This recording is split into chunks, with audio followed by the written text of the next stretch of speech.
नमस्कार मंडळी, श्री स्वामी समर्थ. आजच्या व्हिडिओच्या माध्यमातून आपण नवीन माहिती जाणून घेणार आहोत.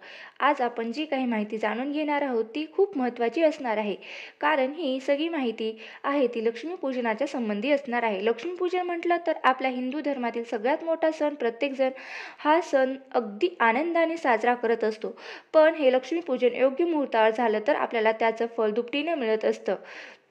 म्हणून मुहूर्ताला देखील विशेष महत्त्व दिले गेले आहे. तरी यावर्षी काही प्रश्न, काही समस्या निर्माण झाल्या आहेत, कारण यावर्षी अमावस्या ही 2 दिवस आहे, ती म्हणजे 20 आणि 21 ऑक्टोबरला संध्याकाळच्या आतच अमावस्या संपत आहे आणि लक्ष्मीपूजन आपण संध्याकाळच्या वेळेस करत असतो.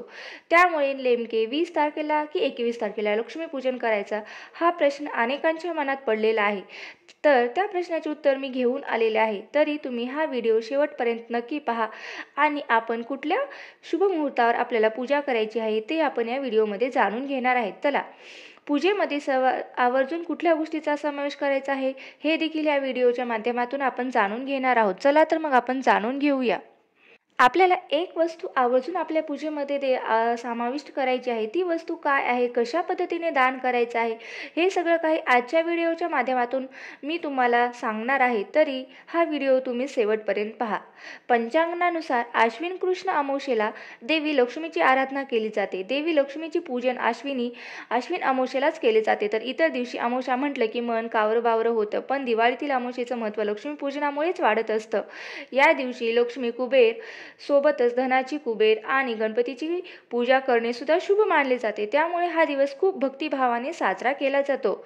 आता यावर्षी दिवाळीच्या तिथीवरून गोंधळाचे वातावरण निर्माण झाले आहे.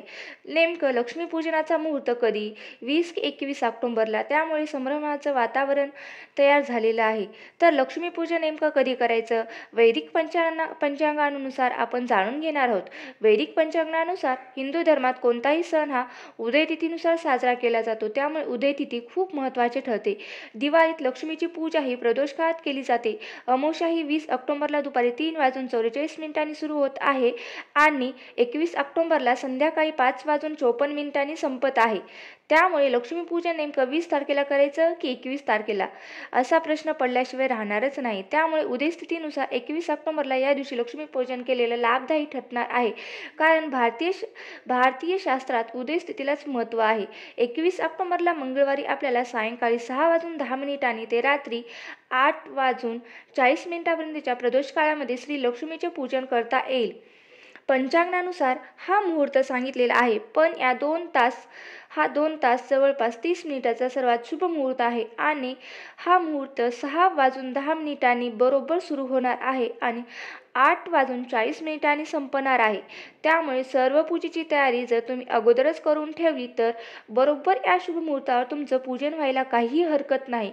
पण ज्यांना या शुभ मुहूर्तावर काही कारणाने पूजन करणे शक्य झाले नाही, सेवा करायची झाले नाही, अजून 2 मुहूर्त देखील या दिवशी आहेत, ते मी तुम्हाला सांगते. त्याचबरोबर रात्री 7:43 ते रात्री 9:16 आहे आणि रात्री 10:50 ते उत्तर रात्री 1:56 शुभ मुहूर्त व अमृत मुहूर्त आहे. तर या काळामध्ये देखील आपल्याला लक्ष्मीपूजन करता येईल आणि वही पूजन करता येईल.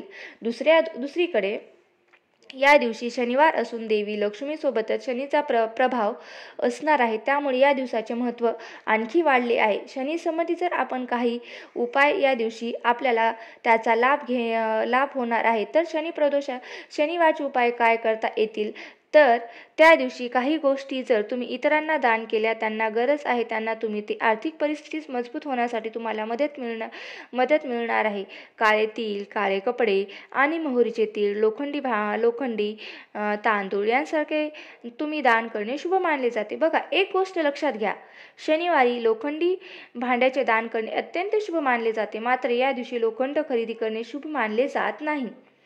त्यासोबतच देवी लक्ष्मीला जर आपण या काळात मातेच्या प्रिय वस्तू अर्पण केल्या तर त्याचा देखील आपल्याला शुभ फळ आपल्याला मिळतच असतं. त्यामुळे लक्ष्मी मातेला कमळाची फुलं, कमळाच्या बिया, खीर, गुलाबाचं फूल हे अतिशय प्रिय आहे. या व्यतिरिक्त हळकुंड, गोमती चक्र, कवड्या, धणे, दक्षिणावर्ती शंख, त्याचबरोबर मिठाची पुडी, लवंग, वेलदोडे यासारखे लक्ष्मी मातेच्या अतिशय प्रिय असणाऱ्या वस्तू आहेत. त्यामुळे या गोष्टीचा समावेश आपल्याला पूजेमध्ये आवर्जून करायचा आहे. आपल्याला पूजेमध्ये कुठल्या गोष्टीचा समावेश करायचा आहे हे तुमच्या लक्षात आलं असेल आणि मुहूर्त नेमका काय आहे हे देखील तुमच्या लक्षात आलं आहे.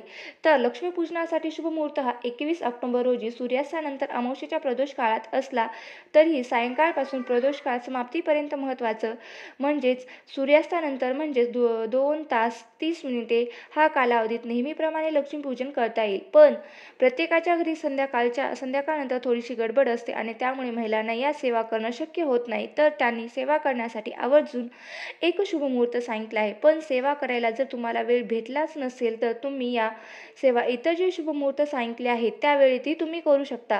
तुम्हाला मगाशी सांगितल्याप्रमाणे मुहूर्ताप्रमाणे पूजेची मांडणी तयारी करून घ्यायची आणि पूजेची मांडणी करायची आहे आणि छानपैकी लक्ष्मीपूजनाची आपल्याला सेवा आणि पूजा करून घ्यायची आहे. हे देखील लक्षात ठेवा. लक्ष्मीपूजनाच्या दिवशी आपल्याला अशी एक वस्तू दान करायची आहे जी आपण वर्षभर कधीही करत नाही. ती वस्तू खरे तर कोणालाही दान करू नये असं म्हटलं जातं, कारण अतिशय महत्त्व आहे. ती वस्तू काय तर बघा, झाडू बघा, आपल्या लक्ष्मीपूजनामध्ये झाडूला विशेष महत्त्व सांगितलं आहे. आपल्या घरामध्ये जो झाडू असतो त्याला विशेष महत्त्व असतं. साधं त्याला पाय लागला तरीही आपण त्याला नमस्कार करतो आणि क्षमा मागतो, कारण ती लक्ष्मी स्वरूप आपण मानत असतो. कारण झाडू आपल्या घरातील अलक्ष्मी दारिद्र्य बाहेर काढण्याचं काम करत असते, म्हणून हा झाडू विशेष मानला जातो. आता आपल्याला घरातील झाडू इतरांना वापरायलाही देऊ नये. थोड्या वेळासाठी जरी मागितला तरीही कधीच आपण आपला झाडू इतरांना देऊ नये आणि तो दानही करू नये. लक्ष्मीपूजनाच्या दिवशी मात्र तुम्ही झाडूचं दान करू शकता. पण हे झाडूचे दान तुम्हाला कोणाला करायचं आहे तर हे झाडूचं दान तुम्हाला फक्त आणि फक्त कुठल्या तरी मंदिरातच करायचं आहे. तुमच्या आजूबाजूच्या, मग ते गणपतीचं मंदिर असो, स्वामी समर्थ केंद्र असू द्या किंवा कुठलंही मंदिर असू द्या, त्या ठिकाणी जाऊन तुम्हाला गुपचूप झाडूचं दान करायचं आहे, जेणेकरून ते मंदिर जाण्यासाठी तो झाडू उपयोगात येणार आहे. पण हे झाडूचं दान हे गुप्तपणेच करायचं आहे, ते साधं कोणालाही करता कामा नये. अशा प्रकारे जर आपण झाडूचं गुप्तदान केलं तर त्याचं फळ आपल्याला नक्कीच मिळत असतं. त्यामुळे अगदी ब्रह्ममुहूर्तावर उठून पहाटेच्या वेळी जेव्हा मंदिरात कोणीही नसतं त्यावेळी जाऊन तुम्हाला अशा प्रकारे झाडू त्या ठिकाणी ठेवून यायचं आहे. भलेही तुम्ही झाडू आज खरेदी करून आणलेला असेल तरीही तुम्हाला लक्ष्मीपूजनाच्या पहाटेच झाडू त्या ठिकाणी नेऊन ठेवायचा आहे. अशा प्रकारे झाडूचं गुप्तदान तुम्ही केलं तर वर्षभर तुमच्या घरातलं कशाचीच कमी राहणार नाही. आपल्या घरातील दरिद्रता, त्यासोबतच आपल्या घरातील गरिबी, आर्थिक संकटे दूर होण्यासाठी हा एक उपाय अत्यंत महत्त्वाचा आहे. त्यासोबतच कष्ट करणं तर आपल्याला गरजेचंच आहे, कारण कष्टाला पर्याय नाही. पण कष्टाला न्याय मिळवण्यासाठी, योग्य तो प्रतिसाद मिळवण्यासाठी दान केल्याने काही गोष्टी आवर्जून खरेदी केल्या आणि त्या आपल्या पूजेमध्ये समाविष्ट केल्या आणि आपल्या तिजोरीत ठेवल्या तर निश्चितच आपल्या घराची भरभराट व्हायला वेळ लागत नाही. तर लक्ष्मीपूजन करायचं आहे, पण ते जर योग्य शुभ मुहूर्तावर बघून जर आपण त्या गोष्टी केल्या तरच त्याचं निश्चित फळ आपल्याला मिळतं आणि ते दुपटीनं मिळत असतं, लक्षात घ्या. तर शुभ मुहूर्तावर लक्ष्मीपूजन करा आणि लक्ष्मी मातेचा आणि कुबेर देवताचा आशीर्वाद प्राप्त करून घ्या. बघा, तुम्ही व्हिडिओमध्ये मी आपल्याला वर्षातून एकदा करता येणारे हे उपाय अतिशय महत्त्वाचे आहेत ते सांगितले आहेत. लाजाळूच्या बिया असतील किंवा जे काही असतील ह्याचा हा व्हिडिओ आहे.